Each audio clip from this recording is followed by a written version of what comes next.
This is Wow. I hit the live button. it's a biogeometry pendant from Okay. Dr. Ibrahim Khalil. Wow. Can you say it again?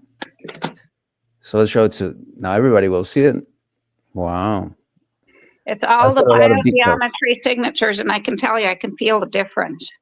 I I'm have still to. have to still have to read that book you sent me. It's like It, there. it was. It's pretty expensive, and it can get jammed, so I have to take it off. It can get impregnated with all the energy, so I have to take it off once a day and put it on a clearing tray. And Oh I can, wow. and I will do that. I tend to do it in the evening when I go get in the bathtub, and then I forget to put it back on when I get in bed. So at 3 o'clock in the morning, the headaches start, and as soon as I put this back on, it takes it a bit, but it Mhm. harmonizes. It's absolutely harmonizing. But I'm at the point, I'm at the point where I am really feeling the EMF, and it's sometimes almost unbearable. Oh wow. Oh So man. yeah. It's not that much better down here. I'll tell you that. it's I feel it. Well, I've Even if never been really sensitive to it before, and I think that maybe unless you're super. When I was in Farmington, the towers were everywhere, but I didn't feel it Mhm. because I think that there's more buildings and more people to absorb it. That's the weird thing, because when I go to Mexico City, I would think it's gonna be bad, but for some reason I don't. That I mean, there's other things that are worse, but that thing is as bad or not even as bad. It's like kind of does it dilute as the more I, people there is around something like more that, people and buildings, absolutely. I feel like it's got to dilute. right? Wow, So it's case in point, I had last Thursday, Wednesday, something like that. I don't remember what day. I heard a piglet screaming. I was on the back porch. I heard a piglet screaming. And I watched all the adults come running from up the hill down to where I typically feed the pigs. And so I walked through the house. I didn't run, but I walked quickly through the house to the front porch to see if maybe the dogs had captured a piglet up front or something like that. And I didn't see anything. And by that time, the piglet had quit screaming. Oh, it was last, whatever. It doesn't matter what day. I went to town. I didn't check. They quit screaming. So everything's status quo, right? I went to town. I happened to run errands, and I happened to run into the food bank ladies, and she told me they had food bank food for me. So I got the food bank food, and I came home and I was feeding the pigs that food bank food, and I noticed that one of the piglets, 30 to 50 pound piglets, was laying there sleeping by the fence, and I'm like, that's really weird because they're always hungry. So I walked over there and chucked an apple on top of the piglet to wake it up. And it reacted, but then it drew the adults and all the other bigger pigs over there. So I walked away again to feed them. Right. And a little bit later I looked and the piglet still was laying there. And I'm like, what the hell? So I went and chucked another piece of vegetable on it. And that's when I realized it was kind of like having seizures. So I mhm. climbed over the fence to get in there and see. And the piglet was totally paralyzed on one side, totally paralyzed. Okay. It's like, oh my goodness, what the hell happened to this piglet? There was no trauma, nothing, just totally paralyzed. I ended up, because I forgot to put it down at feed time, I ended up letting it lay till the next morning when I put a bullet in it. It was still alive. It was still it was still really shaking like it was having seizures. I put it down. I pulled it out, let it lay for a while. When I went to skin it, Julian, the half of the piglet that was paralyzed was cooked. Wow, It was radiated from the towers. man, that's hard to hear. And my bull just lost his second eye in 2 weeks. Gone. Done. Puff. He's fucking blind. Man, I think it has to be the towers. That's the only explanation Mhm. I have for it. Yeah. Anyway, Well, you gotta. Yeah, I guess the best thing is moving on. And yeah, but anyways, we have to move on to the yeah, program and we're invite the live. people into catching up what we're talking about.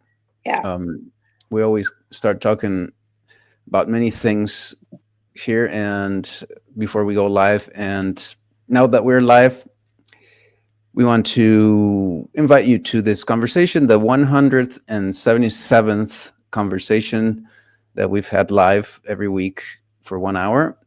We get into a specific subject, all kinds of things, all kinds of investigations, research about many different things, all in the field of how do we become free from a slave world and a slave society. How do we imagine, design, and partake into creating the new world, a new humanity, which is first step is having that vision, just believing that's possible, because some people don't even believe that's possible. The programming tells us that's not possible, and then we're here to prove you wrong. And much of what we share here is for that. And today's a great example.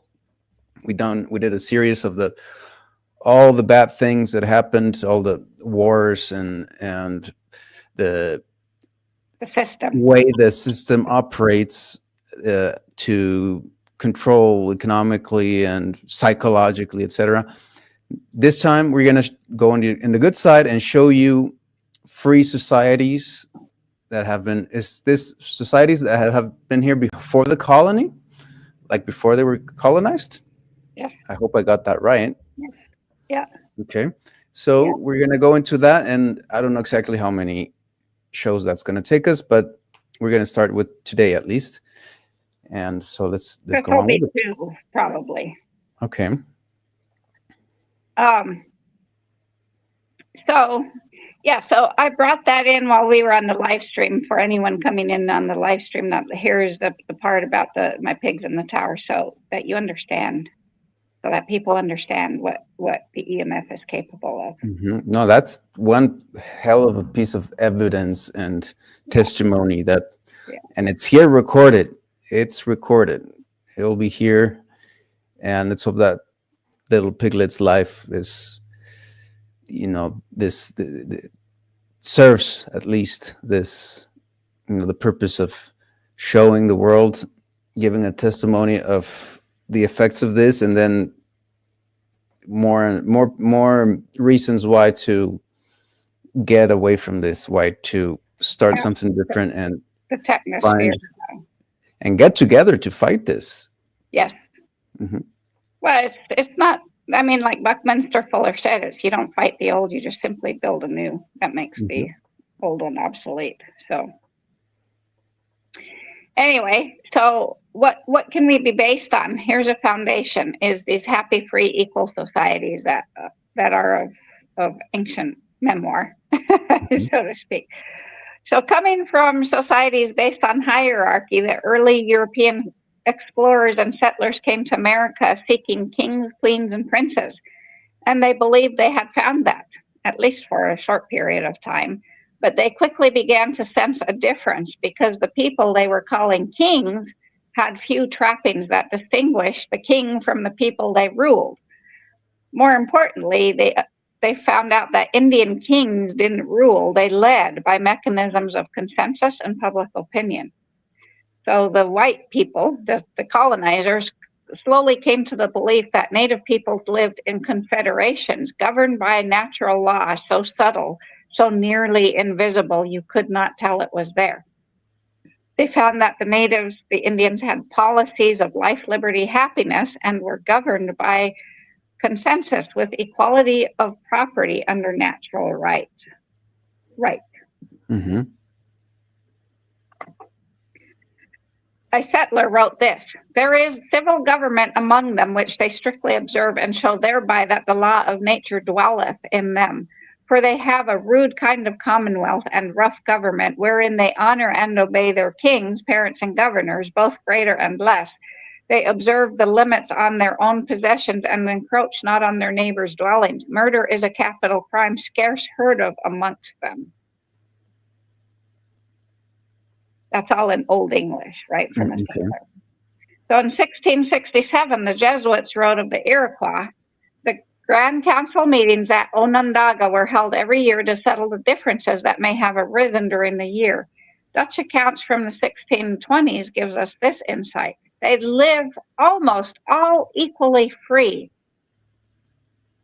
In each village, indeed, is found a person who is somewhat above the others and commands absolutely when there is war and when they are gathered from all the villages to go to war. But once the fight has ended, his authority ceases. Mhm. The general consensus was, among people living under natural law, sovereignty rests with the people, whose leaders must use public opinion and consensus, not force, to maintain social order. Everywhere they looked, immigrant observers found confederacies of native nations loosely governed by a kind of respect for individual liberty that they could only dream of. They couldn't even imagine it. So in 1734, a minister wrote, they love equality. They account laboring and working for hire to be slavery. Therefore, they will not work for gain.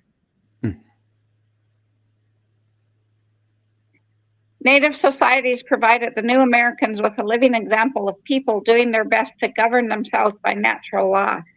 And it was written that Indians enjoy liberty complete without jealousy. The conscious independence of each individual warms his thoughts and guides his actions. He enters the Sachemic dome with the same simple freedom that he enters the wigwam of his brother, neither dazzled at the splendor nor awed by the power of the possessor. So the Sachems were the chiefs of the Iroquois. Mhm. So he enters the Sachemic teepee or longhouse, so to speak, with the same simple freedom that he enters the wigwam of his brother. There's no difference. Here, liberty is perfection, was written by another minister in 1781. They had no poverty. And in 1795, Thomas Paine wrote that poverty is a thing created by civilization. The great and fundamental principles of the Indians' policies are that every man is naturally free and independent, and no one on earth has any right to deprive him of his freedom and independency, and that nothing can be a compensation for the loss of it. The equality among the Indians and the just rewards they always confer on merit are the great and leading, the only motives that warm their hearts with a strong and permanent love for their country.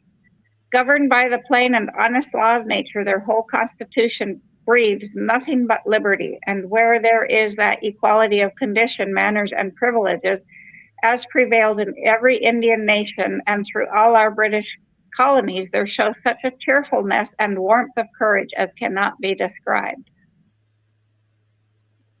If the governed are convinced that their superiors have a real affection for them, they will esteem it in their duty and interest to serve them and take pleasure in it.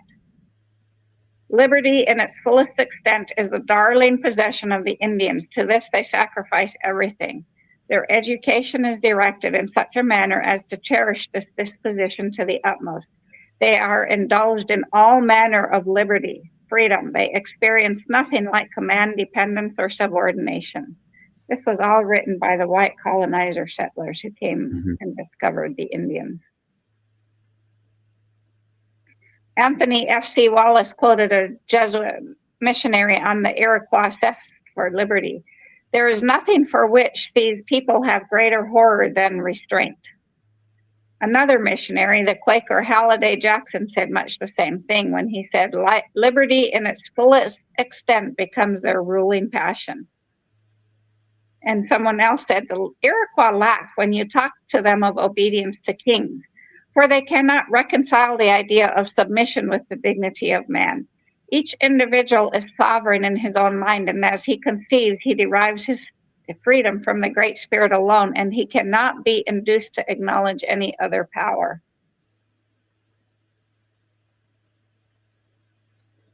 And see, this is the problem with religion. They induce you to acknowledge power only through the pastor. Mm-hmm. It doesn't give freedom. They talk about the freedom you find in Jesus, but it doesn't give freedom because you have to acknowledge the pastor Mm-hmm. as your or the reverend or the priest as your power. The Constitution, this goes on about the Iroquois. The Constitution or system of their police is simply natural, nothing more than the simple dictates of natural reason, plain to everyone, which are necessary for securing mutual happiness. Every man's conscience being a sufficient conviction, or the golden rule, do as you would have done by, produces a society of peace and love, which in effect better maintains human happiness than the more complicated system of modern politics or summatory laws enforced by coercive means. For here the people are all on equality as to the possession and enjoyments of the common necessities of life. For luxuries and superfluities they have none.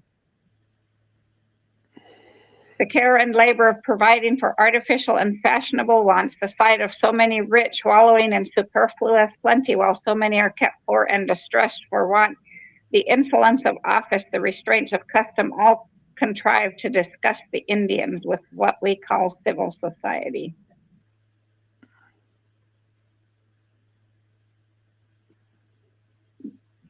The Indian method of government in general consists of a federal union for mutual safety.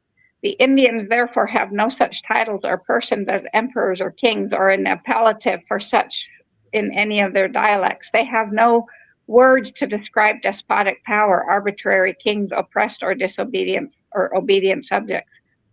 The power of their chiefs is an empty sound. They can only persuade or dissuade the people, either by force of good nature and clear reasoning, or by coloring things so as to suit the prevailing passion. So their own friendly compact continues the union. They are very deliberate in their counsels and never give an immediate answer to any message sent to them by strangers, but suffer some nights first to elapse. They reason in a very orderly manner with much coolness and good-natured language, though they may differ widely in their opinions. That's all written by colonists about the Indians. Yeah. Right? So all along the seaboard, Indian nations had formed confederacies by the time they encountered European immigrants, from the Seminoles in what is now Florida to the Cherokees and Choctaws in the Carolinas, to the Iroquois and their allies, the Hurons in St. Lawrence Valley and the Pennacook Federation of New England, among many others. This guy Wallace found that ethnic confederacies were common among all the Indian tribes of the Northeast. Village bands and tribes speaking similar languages, holding similar customs, and sharing a tradition of similar origin usually combined into a loose union that at least minimized warfare among themselves. The Illinois Confederacy, the Three Fires of the Chippewa, Ottawa, and Potawatomi, the Wapanaki Confederacy, the Powhatan Confederacies, the Tripartite Miami, all the neighbors of the Iroquois were members of one confederation or another.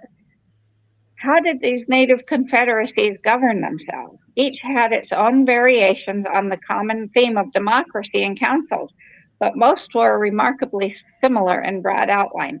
These systems had evolved to coordinate governance across geographic distances that seemed huge to European eyes at the time, and to permit maximum freedom to nations within confederations and individuals within nations. The present state of the Indian nations exactly shows the most ancient and original condition of almost every nation. So I believe that here we may see with more certainty the original form of all government than in the most curious speculations of the learned, and that the patriarchal and other schemes in politics are no better than hypothesis and philosophy, and as prejudices to real knowledge. This again is written by a colonizer in Old English, right? So this the language is hard to understand. He's saying each nation is an absolute republic by itself, governed in all public affairs of war and peace by the sachems of old men, whose authority and power is gained by and consists wholly in the opinions of the rest of the nation, in their wisdom and integrity. They never execute their resolutions by compulsion or force upon any of their people. The five nations have such absolute notions of liberty that they allow no kind of superiority over one over another, and banish all servitude from their territories. The League of the Haudenosaunee, or the Iroquois, was founded around 1100. Peace among the formerly antagonistic nations was procured and maintained through the Haudenosaunee Great Law of Peace, which was passed from generation to generation by use of wampum, a form of written communication that outlined the complex system of checks and balances between nations and sexes. A complete oral recitation of the Great Law can take several days. Encapsulated versions of it have been translated into English for more than 100 years and provide one reason why the Iroquois are cited so often today in debates regarding the origins of the United States fundamental law. However, the quotes founding fathers tossed all, they didn't follow any of the Iroquois, the Haudenosaunee, because they didn't think Europeans could become so primitive to be free.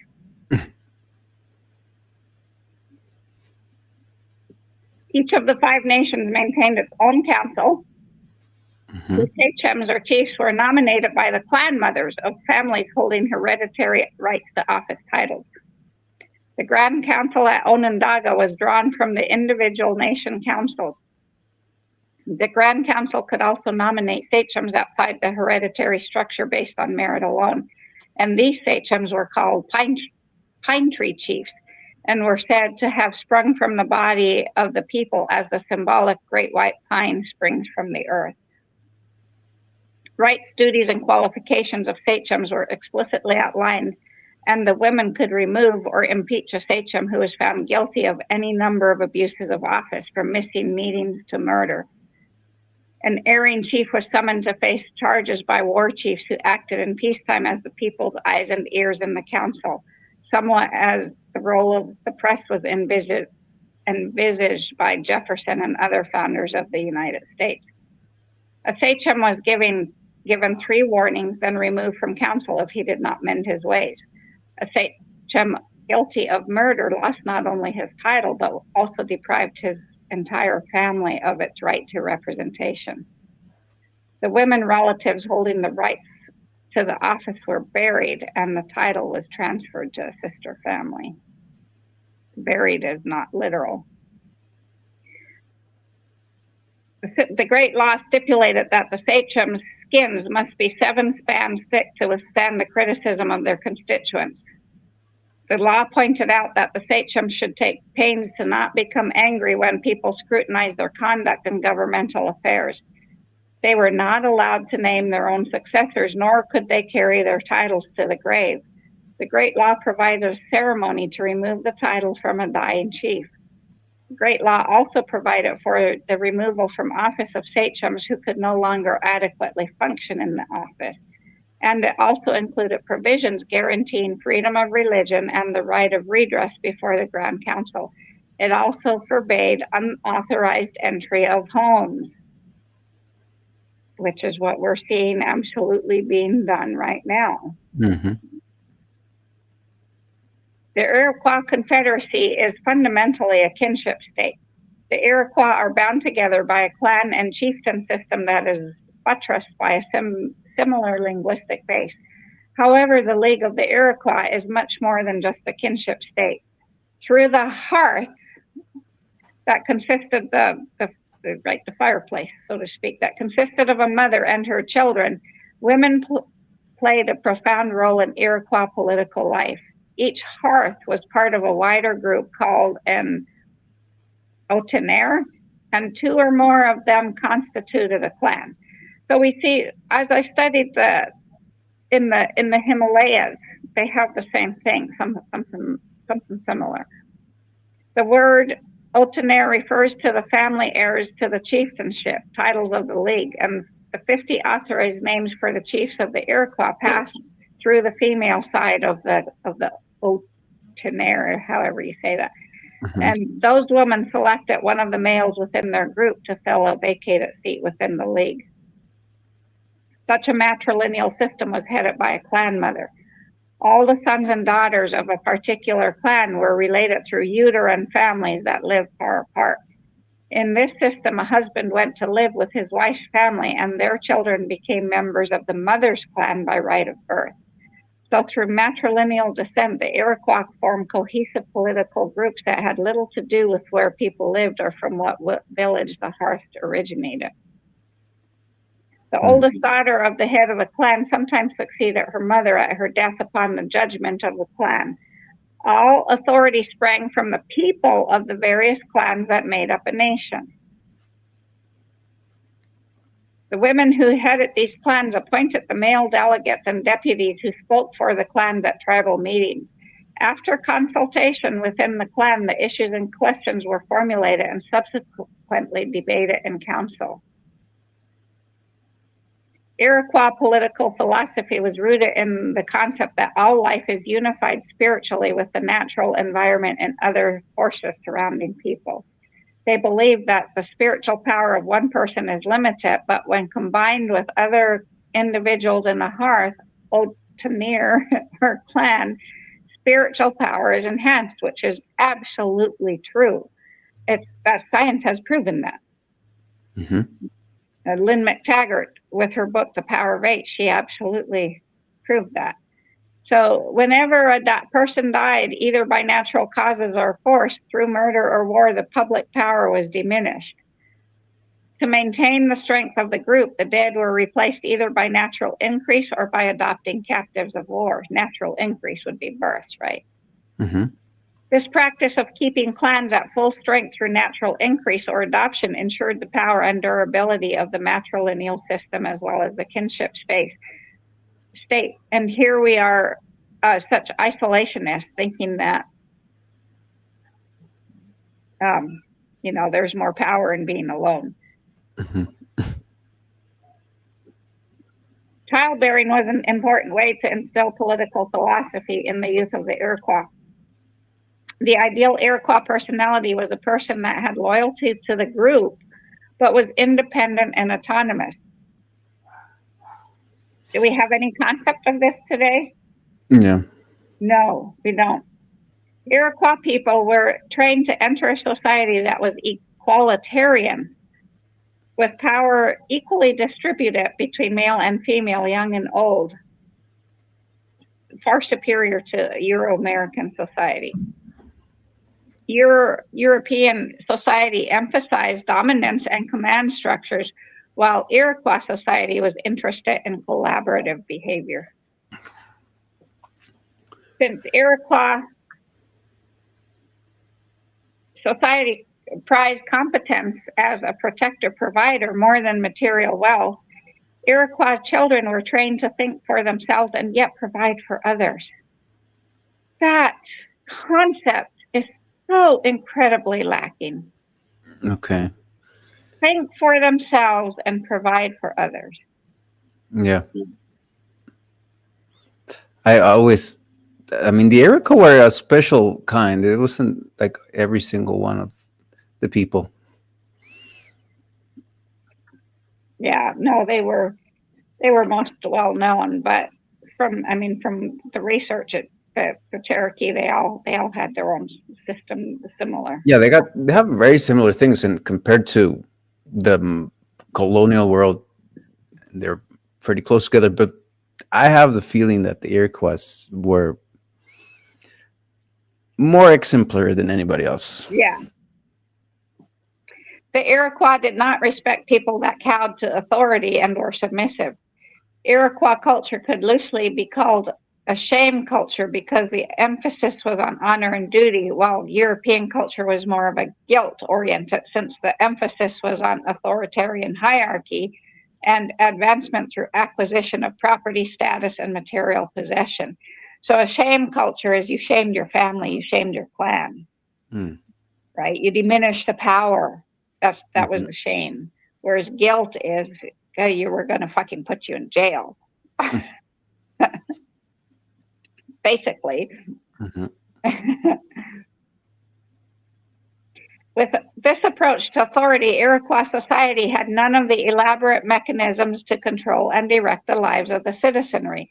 Instead of formal instruments of authority, the Iroquois governed behavior by instilling a sense of pride and connectedness to the group through common rituals.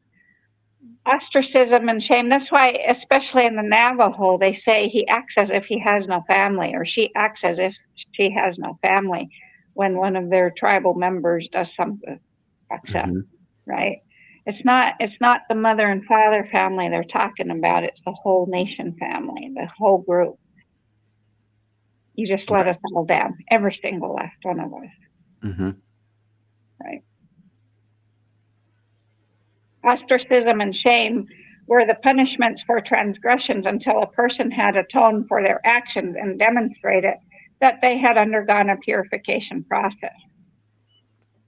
The procedure for debating policies of the Confederacy began with the Mohawks and the Senecas.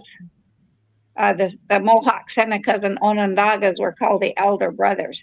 And then, after being debated by the keepers of the Eastern Door, the Mohawks, and the keepers of the Western Door, the Senecas, the question was then thrown across the fire to the Oneida and the Cayuga statesmen, who were the younger brothers. The discussion was then given back to the Senecas and Mohawks for transformation. And then, finally, the decision was laid to the Onondagas, who were the council fire keepers, for the final decision. So at this point, the Onondagas had a power similar to judicial review. They could raise objections to the proposed measure if it was believed to be inconsistent with the Great Law. So essentially, the legislature could rewrite the proposed law on the spot so that it could be in accord with the Constitution of the Iroquois. Then, when the Onondagas reached consensus, the Tadodaho gives the decision to the Hono Weretan, who was an Onondaga chief who presided over the debate, to confirm the decision if it was unanimously agreed upon by all the Onondaga sachems. Finally, the Hono Weretan or Tadodaho gives the decision of the Onondagas to the Mohawks and the Senecas so that the policy could be announced to the Grand Council as its will. Right? It got bounced back and forth. There was no immediate decisions. But Wow. this process reflects the emphasis of the League on checks and balances, public debate, and consensus. The overall intent of such a parliamentary procedure was to encourage unity at Mhm. each step. The original plan of Pachamama, life, unity, equality for all for eternity. The rights of the Iroquois citizenry are protected by portions of the Great Law. Section 93 states, whenever an essentially important matter is presented before the League Council threatening their utter ruin, then the chiefs of the League must submit the matter to the decision of the people.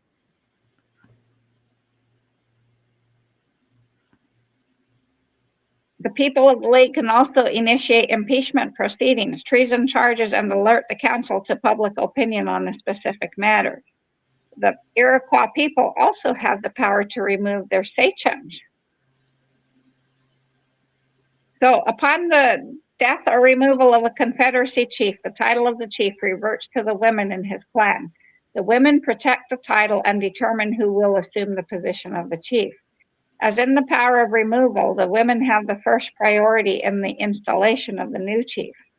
The esteemed women of a clan gather when a title is vacant and nominate a male member to be chief.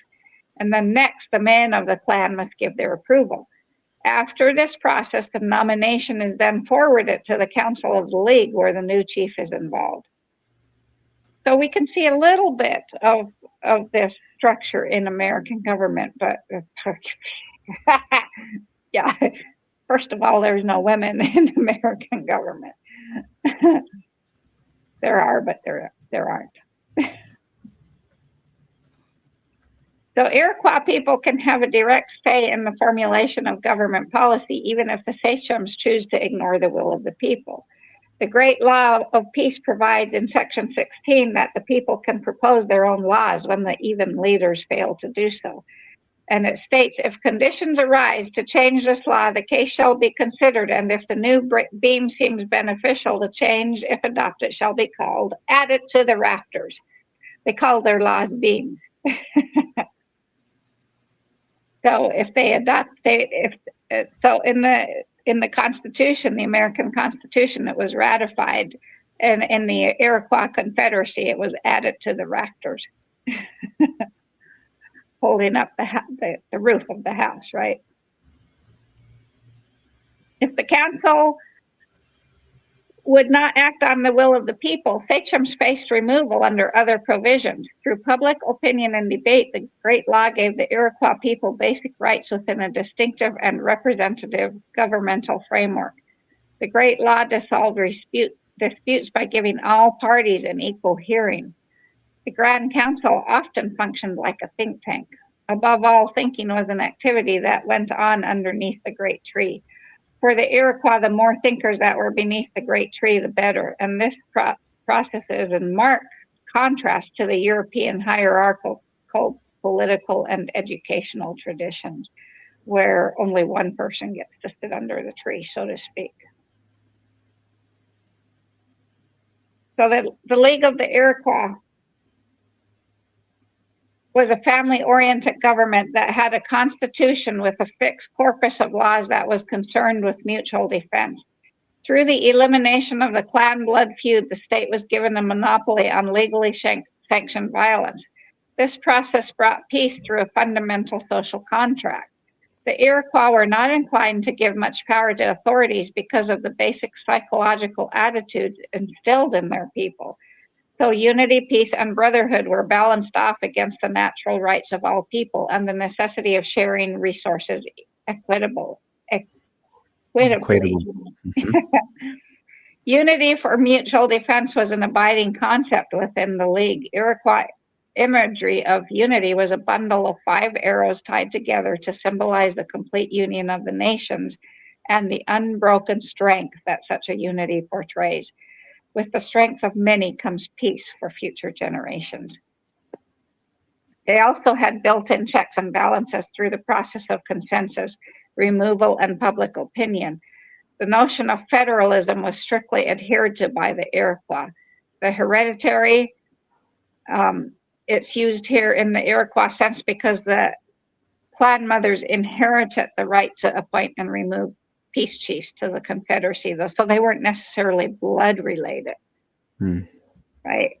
The hereditary Iroquois sachems were interested only in the external matters such as war, peace, and treaty making. The Grand Council could not interfere with the internal affairs of a tribe. Each tribe had its own sachems, but they were limited in that they could only deal with their tribe's relations with other tribes and had no say in matters that were the concern of the clan. The Iroquois League accorded prestige to the peace chiefs and thus sought to reduce conflict between war and peace chiefs and the generations. The middle-aged peace chiefs were the fire keepers, encircled by the warrior providers, women, and finally the public at large. Although the tribes had unequal representation, this was irrelevant since each tribe voted as one. At the level of the village, tribe and Grand Council, consensus devices were used to obtain unanimity and to report up and down the governmental structure. The League was not able to centralize power in matters other than mutual defense, but it was effective in diminishing friction among the 5 nations. The kinship with its imagery of a longhouse spread afar was completely comprehended by the Iroquois people. The system of the Hurons was remarkably similar to that of their neighbors, the Iroquois. Leaders of the various clans used public opinion and consensus to shape decisions. Issues were usually decided upon by a majority vote and discussed until a general consensus was reached. No human being would be expected to be bound by a decision to which he had not given his conscious consent. So, did I ever give conscious consent for seatbelts to become law or for drunk driving to be? No, I gave no. So therefore, I cannot be bound by that. Never Wow. gave. What an example. Yeah. The Cherokees took public opinion so seriously that they usually split their villages when they became too large to permit each adult a voice in council. In the early 18th century, the Cherokee Nation comprised 60 villages in 5 regions, with each village controlling its own affairs. Villages sent delegates to National Council only in times of national emergency, and the villages averaged 300 to 400 persons each, and at 500, they would usually split into 2. So, as with many other confederacies, a clan system among the Cherokees bound the individual villages together. A man or woman outside his or her own village knew that members of the same clan would await them in other villages to provide hospitality and support. So one clan wasn't a single village. The clans were spread among villages.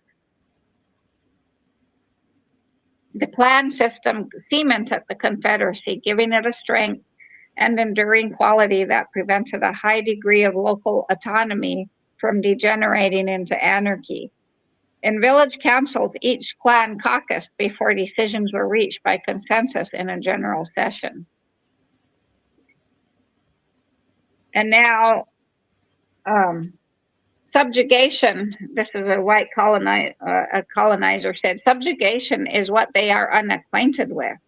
There being no such thing as coercive power among them. It is by native politeness alone that the chief bind the hearts of their subjects and carry them wherever they will. Imagine that politeness. Right? Like the Iroquois, the Cherokee frowned on acquisition of material wealth. The Cherokees also maintained a ceremony meant to provide for the poor, and during the ceremony, anyone with something to spare keeps the goods on a blanket or animal skin that had been placed on the ground, and afterwards the collection was divided among the poor of the community, with a share reserved for the musicians who had provided entertainment during the ceremony. The Choctaws, like the Cherokees, elected leaders from each town or village and sent them to a central council, a system that has been characterized as amazingly efficient, combining elected officials, unlimited debate, civilian rule, and local self-government. So according to humane reason, only guided by the light of nature, these people lead the more happy and freer life, being void of care, which torments the mind of so many Christians. That was written by a guy named Thomas Merton. Okay. They lead the more happy and freer life, which that being void of the care that torments so many Christians. Mm-hmm.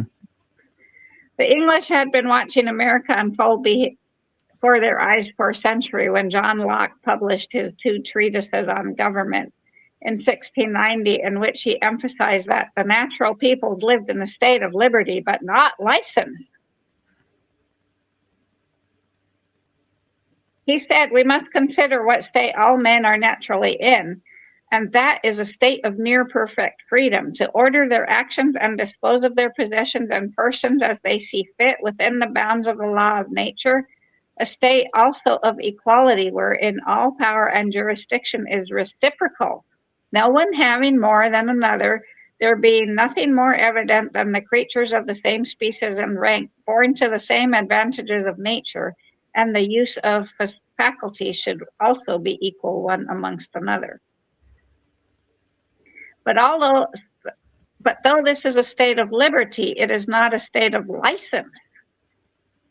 And I'm emphasizing that because we're so bound up in licenses. Mm-hmm. Yeah. The state of nature has a law of nature to govern it, which obliges everyone, and reason, which is that law, teaches all mankind who will but consult it, that being all equal and independent, No one ought to harm another in his life, health, liberty, or possessions. And again, that's all written in Old English, so it's hard to, you have to really read it, really sit there and look at it before you fully understand what they're saying. But so Locke reasoned that property and the organized state were the means to effect coercion. The concept of private property is one of the major differences between Locke and the great peace of the Iroquois, since individual property rights were not a major concern among the Six Nations. Natural freedom is the only object of the polity of the savages. With this freedom do nature and climate rule alone amongst them. They maintain their freedom and find abundant nourishment, people who live without laws, without police, and without religion. So we'll stop there, and next week we're going to go into the difference between the technological and native peoples. Wow. But the one I want to make, the point I want to make is before that will come up next week, is that Indigenous peoples viewed every case of misbehavior, so to speak, as an individual. There was no standardized. Right. And that's what technological does. And this is what we have to be. Wow. So like when I got divorced in Colorado, my first divorce, we went before the judge and he said, well, here it is. Since you make more money than your husband, Ingrid, you are hereby ordered to pay child support. He was reading off an algorithm. That totally freaking shocked me. I'm like, well, then why the fuck do I need a judge if you're going to read off an algorithm? Right. And that is what AI does. That's what we have to understand. That is what AI does. It creates an algorithm that makes everyone the same, and there is not one of us the same. And not any situation is the same. Exactly. Not any situation is the same. Wow. So what an example to give and to give in detail and sharing with detail. It's very helpful. And so it's next week going to be, we're going to continue this, but are we going to see some other peoples, or is this all going to be kind of? I've only had so far truly the Haudenosaunee Confederacy. Okay. Oh, that's amazing. Okay. Because the Incas were oligarchic. They ruled by coercion. Right. And by rulers, and I've been studying Teotihuacan, and the example there is that the evidence is that contrary to all the Mayan sites where they had tombs, this place they didn't find any king's tombs.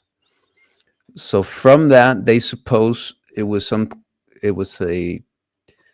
they call it a congress, where there was no one ruler. It was kind of like a central. I see it as a school. It's like a school or different. But then I'm not so. I don't have such a conflict with the idea of good kings. Like in the Mayas, if you look at those places, it seemed like they were good kings. The kings that would make good things and have a good, but it was kind of king-centered. Right. You see the statues and and if you go into Egypt, it gets even worse.